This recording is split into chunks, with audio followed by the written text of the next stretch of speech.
नमस्कार दोस्तों, कैसे हैं आप लोग। पहले तो मैं आप सभी का अपने YouTube चैनल पे आपका स्वागत करता हूं। तो दोस्तों, हम पढ़ रहे थे हिंदी वर्णमाला, है ना। इसका पहला भाग तो मैं आपको पढ़ा चुका हूं, जिसमें हमने स्वर के बारे में बात की थी। आज हम हिंदी वर्णमाला का भाग 2 पढ़ रहे हैं, जिसमें हम बात करेंगे हिंदी वर्णमाला के बारे में। ठीक है, और आज हम जानेंगे, आओ व्यंजन को जाने। ठीक है जी। तो व्यंजन को जानेंगे और व्यंजन क्या होता है इसके बारे में हम चर्चा करेंगे। जैसे कि पहले भाग में मैं आपको वर्ण के बारे में बता चुका कि वर्ण क्या होता है, वर्णमाला क्या होती है ना। ये सभी चीजें मैं आपको समझा चुका। ठीक है, जिसमें हमने स्वर के बारे में समझा पूरा। ठीक है, स्वर क्या होता है, कैसे स्वर को पहचानते हैं, स्वर का क्या प्रयोग है। ठीक है, स्वर के जो प्रकार हैं उनके बारे में हमने चर्चा की। आज हम जानेंगे वर्णमाला में व्यंजन के बारे में कि व्यंजन क्या होता है। उसको जानने से पहले दोस्तों, मैं आपसे कुछ कहना चाहूंगा कि भैया, वीडियो अच्छा लगे ना तो शेयर कर दियो और एक सब्सक्राइब कर देना चैनल को। ठीक है, तो सब्सक्राइब तो बनता है यार, तो आपके लिए मेहनत करता हूँ। ठीक है, तो बिल्कुल सब्सक्राइब करो। और आपको एक चीज समझाना चाहूंगा कि शिक्षक और छात्र में क्या अंतर होता है। शिक्षक वो होता है जो आपके पूछे हुए सवालों का जवाब दे, आपको भाई जीवन का एक सही राह दिखाए, वो आपको सफलता की ओर ले जाए, है ना। वो आपको जो सपना है, उस सपने को भाई आपको प्राप्त कराने में आपकी पूरी सहयोग करे, है ना। क्योंकि सफलता होती है जो सहयोग से और संयोग से मिलती है। किससे मिलती है? सहयोग से और संयोग से। तो इसी बात को एक हमारे अब्दुल कलाम जी बहुत ही अच्छे तरीके से कहते हैं कि शिक्षण एक बहुत ही महान पेशा है जो किसी व्यक्ति के चरित्र, क्षमता और भविष्य को आकार देता है। अगर लोग मुझे एक अच्छा शिक्षक के रूप में याद रखते हैं तो मेरे लिए ये सबसे बड़ा सम्मान है। तो बस एक शिक्षक का सम्मान कीजिए और शिक्षक की बातों को मानिए। ठीक है, और चलो आगे चलते हैं व्यंजन और समझते हैं व्यंजन क्या होता है। व्यंजन दोस्तों, जैसे कि डेफिनेशन हमारी क्या बोलती है कि वे दुनिया, है ना। दुनिया क्या होती है? वे दुनिया जिनको हम उच्चारित करते हैं, जिनका उच्चारण करने के लिए स्वर की सहायता लेनी पड़े, व्यंजन कहलाती है ना। अब देखो, मैंने आपको उस दिन भी बताया था कि कोई भी व्यंजन का से लेके और आपका श्रा तक, कोई भी व्यंजन बिना स्वर की सहायता से उच्चारित ही नहीं होगा। ठीक है, क्योंकि व्यंजनों का उच्चारण ही स्वर की सहायता से किया जाता है। अब का है, का को आप अकेले बोल सकते हो? नहीं बोल सकते। अगर का को हम अगर अकेले बोलते हैं तो ये इस तरीके से होगा, आधा वाला का, जिसको हम बोलते हैं ना पाई, और बिना पाई वाले व्यंजन, है ना। बिना पाई वाले व्यंजन और पाई वाले व्यंजन, बिना पाई वाले व्यंजन, इनमें यही अंतर होता है। पाई जिसमें ये का पाई होती है, इसमें ये, ठीक है। अच्छा, जो बिना पाई वाला होता है, आधा का, जिसमें से हम पाई नहीं हटा सकते, तो व्यंजन को हम आधा कर देते हैं। ये अंतर होता है। अब का, कोई भी व्यंजन आप ले लो, ए से लेके जेड तक, है ना, कोई भी व्यंजन, ये है ना का से शा तक, कोई भी व्यंजन ले लो, आप स्वयं उच्चारित करो तो का जो उच्चारण होगा ना, वो होगा क। पीछे आ अपने आप आ गया। खा ले लो, ख, खा अपने आप आ गया। तो कोई भी व्यंजन ले लो भाई, सबके पीछे आपका क्या होगा? स्वर तो आएगा। ठीक है, और बचपन में 12 खड़ी तो आप पढ़ते ही थे, जिसमें हमारे टीचर हमको पढ़ाते थे क, का, की, कु। तो आप खुद देखो, कोई भी व्यंजन अकेला आया? नहीं आया। सब व्यंजन के साथ तो आपका स्वर है। ठीक है, तो ये आपकी चीज हो गई है, कॉन्सेप्ट क्लियर कि व्यंजन वे ध्वनियां होती हैं जिनका उच्चारण करने के लिए स्वर की सहायता लेनी चाहिए, है ना। स्वर की सहायता लेनी पड़ती है, लेनी चाहिए, जो भी आपको उचित लगे। ठीक है, ये होती है डेफिनेशन। अब आते हैं हम वर्णमाला, जिसमें स्वर तो आपको मैं समझा चुका, 11 स्वर होते हैं, ये भी मैं बता चुका। अब आ जाओ व्यंजन। क, ख, ग, घ, इसको क्या बोलते हैं दोस्तों? कमेंट करके बताना आप मुझे, इसको बोलते क्या है। च, छ, ज, झ, य, ट, ठ, ड, ढ, ण, त थ द ध न, प फ ब भ म, य र ल व श श ह। ठीक है, ये ठीक है, ये होती है पूरे व्यंजन। व्यंजन की संख्या कितनी होती है? 33 होती है। ये प्रश्न भी आता है कि व्यंजनों की संख्या कितनी होती है? 33 होती है। हिंदी वर्णमाला में कुल कितने वर्ण होते हैं? 52 वर्ण होते हैं। कितने वर्ण होते हैं? 52 वर्ण होते हैं। ठीक है, 52 वर्ण ही आपका उत्तर होना चाहिए भाई। कभी कभी कम हो जाते हैं, 48 भी कई भी हो जाते हैं, वो उसका अलग कारण है, वो आपको मैं बताऊंगा, आपको प्रैक्टिस कराऊंगा पूरी वर्णमाला की, ऐसा नहीं है, वहां हम समझेंगे इसके बारे में। तो ये एक डायग्राम है, इस डायग्राम को समझो आप। इन्होंने बोला संयुक्त स्वर भी होते हैं, ठीक है, ये स्वर में आता है, ठीक है, ये स्वर में, विसर्ग स्वर में, द्विगुण व्यंजन, इसको भी यही पढ़ेंगे और काफी इंपॉर्टेंट है ये काफी इंपॉर्टेंट है। ठीक है, ये भी हमारा अलग होता है, ये भी अलग होता है। ये डायग्राम में मैंने आपको बस वर्ण बताया है कि व्यंजन होते हैं ऐसे ऐसे, ठीक है, ऐसे स्वर होते हैं। अब आइए आगे, स्पर्श व्यंजन क्या होता है? आपका यहाँ प्रश्न होना चाहिए कि सर, जब मैं पढ़ता था तो मैं अपने टीचर से या अपने शिक्षक से एक चीज पूछता था। क्या पूछता था?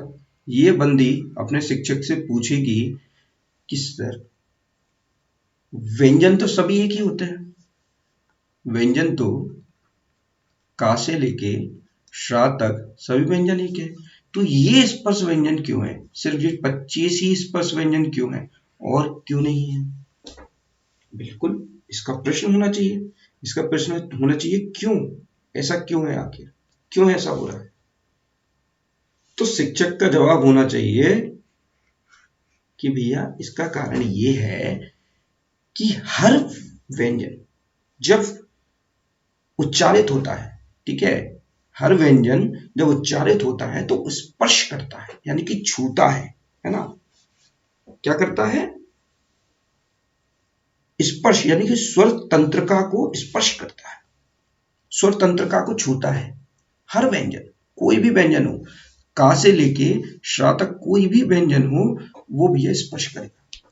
परंतु अब अंतस्थ व्यंजन, अब आपने बोला अंतस्थ व्यंजन स्पर्श व्यंजन के अंदर क्यों नहीं आएंगे? क्योंकि इसका कारण ये है, ये आपके स्वर और व्यंजन के बीच के हैं, यानी कि ये स्वर और व्यंजन के बीच आते हैं, इसलिए ये स्पर्श नहीं है। इनका भाई या है, ठीक है, या है। अब क्या है? ये स्वर है, व्यंजन है, ये दोनों में आता है। आप चाहिए लिखेंगे तो चाहिए में कभी ऐसे भी लिखा जाता है, चाहिए में लोग ऐसे भी लिखते हैं चाहिए, है ना? तो ये क्या हो? अंत्यस्थ आए। तो अंत्यस्थ व्यंजन 4 होते हैं, जैसे कि आपको पता ही है, य र ल व ना, तो ये बीच के होते हैं। अब उन्होंने बोला सर तो फिर श श और श हा ये क्यों नहीं आते? इसका भी कारण है। इसका कारण ये है, जब ये उच्चारित होते हैं तो ये स्पर्श के साथ साथ आपके जो है, आप मुंह पे हाथ रखना और सलगम का उच्चारण करो, ठीक है, सॉरी सलजम का उच्चारण करो, तो आपको एक गर्म वायु साप आपके हाथ में महसूस होगी, है ना? तो वहां आपको समझ में आएगा कि ये भाई स्पर्श के साथ साथ ऊष्म भी है, मतलब एक गर्म वायु मुंह से बाहर निकलती है। ठीक है जी, इतना समझ में आया आपको? ठीक है, ये होता है का वर्ग। ये कौन सा वर्ग है? ये है का वर्ग। अब का वर्ग में कौन कौन से आते हैं? क, ख, ग, घ, या बताओगे? मैं ही बताऊंगा आपको, मगर आप कमेंट करके बताना इसको क्या बोलते हैं। एक होता है चा वर्ग, च, छ, ज, झ, या, अड़ा नहीं बोलते इसको, या बोलते हैं। एक होता है टा वर्ग, ट, ठ, ड, ढ, अड़ा, इसको बोलते हैं अड़ा। टावर के अंदर आता है ता, थ, द, ध, न। एक होता है पावर, प, प फ ब भ म, ये 5 वर्ग होते हैं। ठीक है, 5 वर्ग, और हर वर्ग में 5-5 व्यंजन। टोटल कितने हुए? 25। आइए दोस्तों, अब समझते हैं अंतस्थ। अंतस्थ तो मैं आपको समझा ही चुका, 4 होते हैं, य र ल व, है ना। इनके उच्चारण में श्वास वायु नाम मात्र का अवरोध हो, माने कोई अवरोध ना है। ठीक है, अब देखो, स्वर और व्यंजन के बीच के जो वर्ण होते हैं ना, उनको बोलते हैं अंतस्थ। ठीक है, अंतस्थ व्यंजन। क्यों? क्योंकि ये भाई बीच का काम करते हैं, बीच में रह जाते हैं जब इनका उच्चारण करेंगे तो। ठीक है, ऐसा समझ लिया आप, आपकी जो जीवा है वो बीच में आके लटक जाती है। ठीक है, कभी स्वर की तरफ चली जाएगी, कभी व्यंजन की तरफ, है ना। तो इसलिए इनको बोलते हैं अंतस्थ व्यंजन। ऊष्म, ऊष्म व्यंजन की पहले संख्या कितनी होती है? 4 होती है। क्या होती है? श श श ह। एक श वाला, देखो, अब ये जो सा है, इसको बोल, आप सीधे समझो, खुद उच्चारण करो। कैसे करो? आप सलजम लिखो। सलजम में आप खुद समझ जाओगे, शलजम, सठ कौन, क्या उच्चारण हुआ, इससे बिल्कुल अलग उच्चारण है इसका।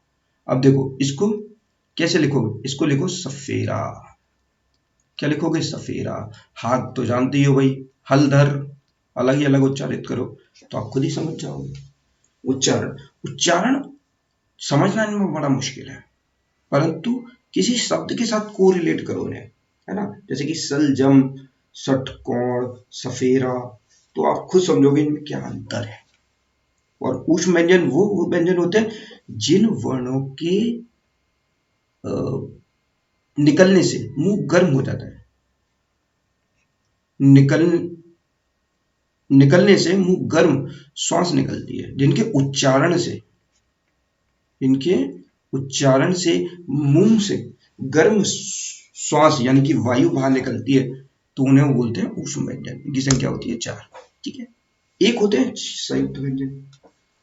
अच्छा, मेरा आपसे एक प्रश्न है, और कई बार ये एग्जाम में ये प्रश्न आया है कि का वर्ण के बाद, का वर्ण के बाद कौन सा वर्ण आता है?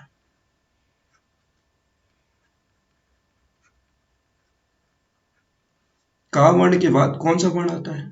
मेरे ऑप्शन है ख, ग, त्र, सॉरी, त्र, और सॉरी, ये आपका होता है श, वो छत्री वाला छ, छत्री वाला छ, वो ये त्र। बताइए दोस्तों, क्या आंसर होगा इसका? इसका आंसर होगा ये त्र, वो सॉरी, छ। क्यों होगा छ? क्योंकि छ जो है संयुक्त व्यंजन है। जिन व्यंजन का निर्माण दो या दो से अधिक व्यंजनों के मेल से हुआ हो, उन्हें बोलते हैं संयुक्त व्यंजन। अब छ का जो है संयुक्त कैसे हुआ? क्योंकि का और शा का मेल से बना क्या?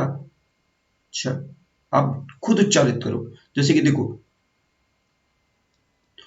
ता को और रा को पढ़ो, त्र, त्र, त्र, तो खुद समझ में आया, त्रा बना।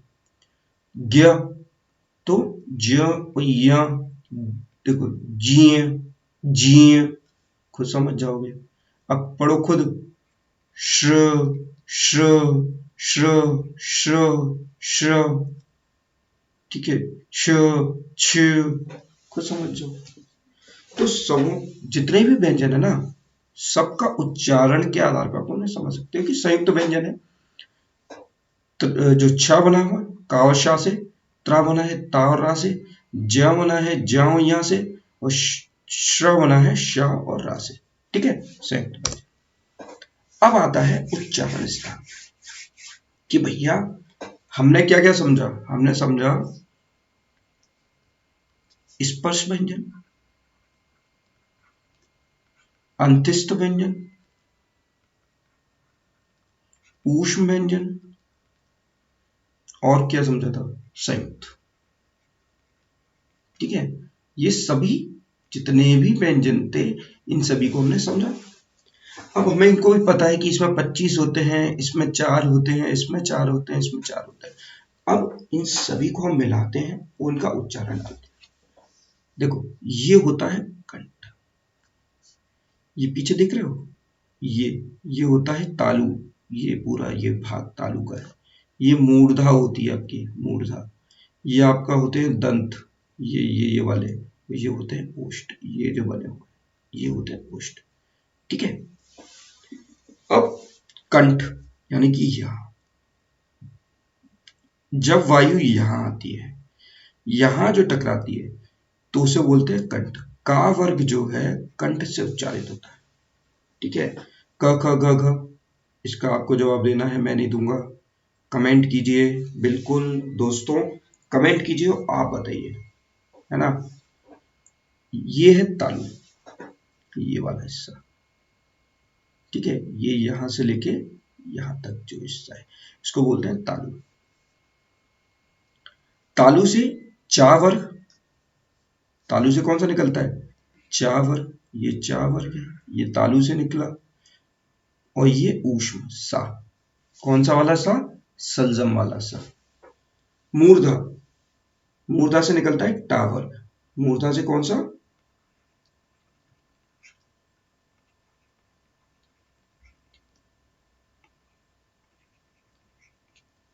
मूर्धा से निकला टा वर्ग। और दंत से निकला ता वर्ग, तो पा वर्ग निकला ओष्ठ से यानी कि होठ से। ठीक है जी, तो कंठ, तालु जिसे हम तालव्य भी बोलते हैं, है ना, जिसे हम बोलते हैं मूर्धा या मूर्धन्य। ठीक है, ठीक है जी, ये दंतोष्ठ होता है। ये टा वर्ग प्लस आपका ऊष्म व्यंजन सा, ये ता वर्ग, त थ द ध न ला आपका आता है अंत्यस्थ में, और सा आता है ऊष्म। ओष्ठ यानी कि होठ से पा वर्ग आपका उच्चारित होता है। अब बचा ना और मा। ठीक है, ये आपके पंचम वर्ण होते हैं। जो देखिए ये आपका पांचवा है, ये आपका पांचवा है, ये आपका पांचवा है, ये पांचवा है, ये पांचवा है। देखो पंचम वर्ण, पंचम वर्ण को नासिका भी बोलते हैं, जो नाक से उच्चारित होता है। और वह का जो है अंतस्थ व्यंजन के अंतर्गत आती है, इसे दंत ओष्ठ। आप खुद उच्चारित कीजिए, वो दांत और आपके होठ के द्वारा ही इसका उच्चारण होगा, इसको बोलते हैं दंतोष्ठ। पहले ये समझ गया महाप्राण और प्राण, फिर आएंगे आपको, फिर समझेंगे घोषाघोष। देखो मैंने आपको उस दिन भी समझाया था, ध्वनि जो है मुंह से निकलती है, और ध्वनि को आखिर बोलते क्या है। ध्वनि यानी कि वायु, वायु क्या होती है, एक प्राण देह होती है। वायु से हमें क्या मिलता है, प्राण मिलते हैं। अगर हम वायु नहीं मिलेगा तो हमारे प्राण क्या हो गए, पखेरु हो जाएंगे, निकल जाएंगे, है ना। तो वायु क्या है, वायु जो है वो है प्राण। अगर वायु नहीं होगी तो व्यक्ति का अस्तित्व भी नहीं है ना। ठीक है, अब आपको मैं कभी कम वायु दूं, कभी क्या करूं, मैं आपको अधिक वायु दूं। ठीक है, या आप ऐसे बोलो कि मीन, ये बंदी जो बैठी है इसका नाम है मीना। मीना क्या करती है, कभी कभी तो कम वायु निकालती है, कभी वो अधिक वायु निकालती है। तो कम मतलब हो गया अल्प, अधिक मतलब हो गया महा, है ना। और प्राण तो हमें पता है वायु है ही हमारी, वायु को क्या बोलते हैं, प्राण। तो कभी कभी वो क्या करती है, बहुत अधिक वायु निकालती है, कभी वो बहुत कम वायु निकालती है। ठीक है, अल्प प्राण मतलब जब वो किसी वर्ण का उच्चारण करे तो उसमें वायु जो है कम मात्रा में निकले तो उसे बोलते हैं अल्प प्राण। और जब वह किसी व्यंजन या वर्ण का उच्चारण करे, जब वायु निकले अधिक, तो उसे बोलते हैं महाप्राण। ये समझ में आया आपको? समझ गया इतना? बिल्कुल। अब इतना समझने के बाद समझिए कि अल्पप्राण कौन से होते हैं, महाप्राण कौन से होते हैं। ये चीज आ, अल्पप्राण कौन से होते हैं और महाप्राण कौन से होते हैं। अब इन पर परिभाषा क्या कहती है कि जिन वर्णों के उच्चारण में मुंह से हवा ज्यादा निकले, मैं आपको बताया ही था कि भैया मीना जी हमारी क्या करती हैं, कभी कभी ज्यादा वायु छोड़ती हैं, कभी कभी कम वायु छोड़ती हैं, तो उसको बोलते हैं अल्पप्राण और महाप्राण। अब अल्पप्राण कौन से होते हैं, महाप्राण कौन से होते हैं, ये सब देखो। आप का उच्चारण करो, ठीक है, क, का उच्चारण किया, क्या निकला, क, मतलब कम वायु निकली ना। ख, का से ज्यादा निकली, मतलब ये महाप्राण हो सकता है। ग, घ, देखो महाप्राण, ज्यादा निकल रही है, थोड़ा कम निकली। तो आप खुद उच्चारित करो, च, छ, ज, झ, देखो। तो किसी भी वर्ग, ये वर्ग दिए है क, च, ट, त, प, है ना, इन वर्ग में पहला जो वर्ण होगा, पहला, तीसरा और पांचवा वर्ण, ये हमेशा अल्पप्राण होंगे। दूसरा और चौथा वर्ण हमेशा होंगे महाप्राण। समझे इतना? खा हमेशा उच्चारित करोगे तो वायु ज्यादा ही निकलेगी, ठीक है। और महाप्राण में तुम क्या समझे, दूसरा और चौथा वर्ण, इसके साथ साथ जितने भी ऊष्म वर्ण है ना, वो सब महाप्राण में आएंगे। किस में आएंगे भाई, कोई भी चल, अब स्वाभाविक है जब वायु गर्म छोड़ रहे हैं तो ज्यादा छोड़ेंगे।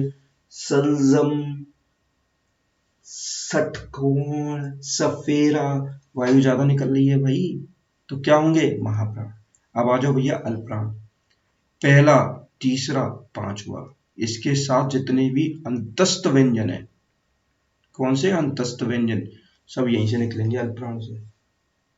करके देख लो आप उच्चारित, ये लो, वायु ही नहीं निकली, क्या होंगे, अल्पप्राण होंगे। होंगे कि नहीं होंगे, बिल्कुल।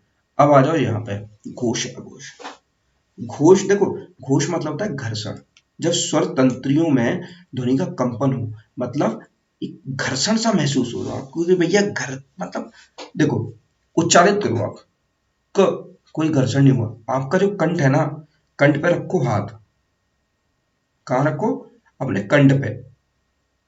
कंठ पे जब हाथ रखोगे ना, तो आपको खुद महसूस होगा कि घर्षण हो रहा है। देखो क, ख, कोई घर्षण नहीं होगा, और जैसे ही आप गा पे जाओगे ना, ग, आपको हल्का सा लगेगा कंठ भाई ऊपर से हुआ, मतलब घर्षण हो रहा है, ठीक है। घा पे जाओ तो बिल्कुल ही प्रॉपर समझ में आ जाएगा, घ, देखो खुद करके देखना, प्रैक्टिकल, आपको खुद समझ में आ जाएगा कि घोष क्या होता है, अघोष क्या होता है। मतलब सीधा सीधा सिंपल भाषा है कि जहां घर्षण हो। मीना जी हमारी जो है, जब का वर्ग में, है ना, मीना जी हमारी क्या करें, का वर्ग के अंतर्गत का उच्चारण करती है ना, तो इसमें कोई घर्षण नहीं होगा, आप खुद प्रैक्टिकल करना, तो ये अघोष होंगे। खा के अंदर कोई घर्षण नहीं होगा, ये भी अघोष होंगे। परंतु गा, घ, और देखो इसका उच्चारण मैं ही आपको बता देता हूं क्या होता है। कोई कोई इसको बोलते हैं, देखो मैं इसको बोलता हूं वर्णमय। क्यों बोलता हूं, क्योंकि इसका कारण है। काफी सारे लोग इसे अलग अलग नाम से जानते हैं, कोई से भाई अंगा बोलता है ना, कोई अणा, अणे बोलता है, मगर सबसे सही उच्चारण है अंगा। अणा इसको बोलते हैं या इसको बोलते हैं, अंगा इसको बोलते हैं, ठीक है। मैं बोलता हूँ वर्णमय, क्योंकि मैं बिल्कुल अलग चलता हूँ। ऐसा नहीं है दोस्तों, ठीक है।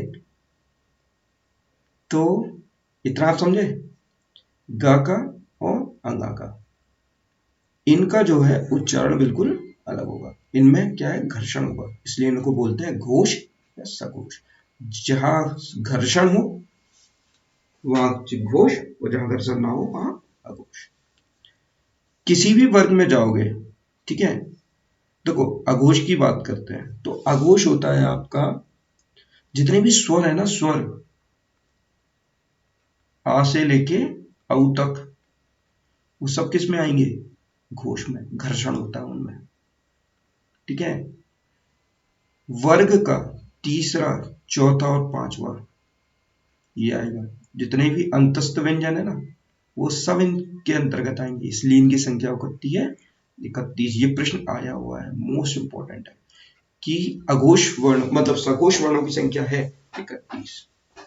अघोष वही जहां कंपन ना हो, सघोष बोलते हैं। इनकी संख्या होती है 13। इसमें आता है आपका पहला और दूसरा प्लस आपके ऊष्म वर्ण। ऊष्म वर्ण भी आपके क्या होते हैं? अघोष होते हैं। क्या होते हैं दोस्तों? अघोष होते हैं। समझ में आया? नहीं आया? आ गया होगा यार। ठीक है जी। तो ये आपकी वर्णमाला हो गई दोस्तों। और व्यंजन में और कुछ तो नहीं है दोस्तों इससे ज्यादा समझाने के लिए आपको। हाँ बिल्कुल है, बिल्कुल मुझे याद आ गया दोस्तों कि आपको कुछ एक्स्ट्रा जो चीजें हैं वो मुझे बतानी थी। जैसे कि वर्ण में आपका मैं आपको अंतस्थ समझा चुका। हाँ, द्विगुण व्यंजन समझाने थे मुझे दोस्तों, बिल्कुल मैं बिल्कुल भूल गया था। सॉरी, उसके लिए मैं क्षमा चाहता हूँ। द्विगुण व्यंजन, द्विगुण व्यंजन कौन से होते हैं? जिनमें दो गुण हो। क्या हो? दो। इसको बोलते हैं ढा, ढा और ढा। सॉरी ये वाला, सॉरी मैं गलत बना दिया। ण और ढ, ढा, ठीक है। इनको बोलते हैं द्विगुण। ये दो ही गुण रखते हैं। कैसे रखते हैं पहले तो ये समझिए, परीक्षा की दृष्टि से महत्वपूर्ण क्या है। द्विगुण व्यंजनों को एक अन्य नाम से जाना जाता है दोस्तों। इनको बोलते हैं क्या बोलते हैं? उच्छिप्त। उच्छिप्त व्यंजन। क्या बोलते हैं? उच्छिप्त व्यंजन। और इनको एक अन्य नाम से जाना जाता है जो कि मोस्ट इंपॉर्टेंट है, आपको बहुत ही कम बुकों में मिलेगा। इसको बोलते हैं ताड़न जात। ये आपके टीजीटी लेवल में पूछा जाता है। टीजीटी लेवल में कि भैया ताड़न जात व्यंजन कौन से होते हैं? तो ताड़न जात व्यंजन होते हैं ण और ढ। इनको ताड़न जात व्यंजन बोलते हैं। और एक अब आप होता है आपका हाँ, का, ख, ग, ज और फ। सॉरी ये फ। सबसे पहले ये जो मैंने बिंदी लगाई है इसको बोलते हैं नुक्ता, ठीक है। और इन सभी वर्णों को हम बोलते हैं आगत व्यंजन, है ना।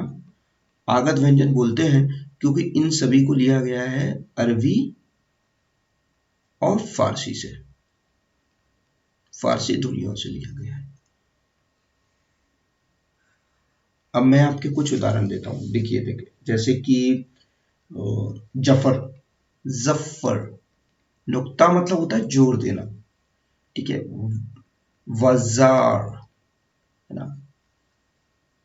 नजर, ये। और हाँ, और समझिए, और एक होता है हा।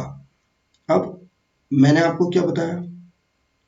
ला और रा, हा। और क्या है दोस्तों? और कुछ रह गया क्या? नहीं। देखो रा को हम बोलते हैं प्रकंपित व्यंजन। प्रकंपित, प्रकंपित व्यंजन। और बोलते हैं इसको क्या? और इसको बोलते हैं लुटित व्यंजन, है ना। प्रकंपित मतलब कैसा? जब हम इसका उच्चारण करते हैं तो जीभ जो है बीच में खड़ी हो जाती है, ना ऊपर जाती है ना नीचे जाती है, कांपने लगती है, ठीक है। आप र र र र रा रा का 3-4 बार उच्चारण करोगे आप खुद समझ जाओगे प्रीकम्प्लीट क्यों। अब आ जाओ भाई ला पे। ला को बोलते हैं पार्श्विक व्यंजन, पार्श्विक व्यंजन। और हा, हा को बोलते हैं स्वर यंत्र व्यंजन। क्या बोलते हैं? स्वर यंत्र व्यंजन। या इसको बोल सकते हो आप हंस वर्ण, क्या बोलते हैं, हंस वर्ण। ठीक है। और देखो इनके जैसे कि ये पार्श्विक लोटित है, ये आपका जो है द्विगुण उच्छिप्त और ताड़नजात जो है, ये जो है विद्वानों के द्वारा दिए हुए मत हैं। ठीक है, अलग अलग विद्वानों ने अलग अलग मत दिए हैं, अपने अलग अलग विचार रखे, उसके आधार पे है ये। ठीक है जी। और इसी के साथ दोस्तों बिल्कुल आज के लिए कल मिलते हैं फिर से, है ना। और कल आपको बिल्कुल प्रैक्टिस कराता हूँ। बहुत धन्यवाद। बिल्कुल। ठीक है, नमस्कार, सब्बा खैर, फिर मिलते हैं कल। ओके।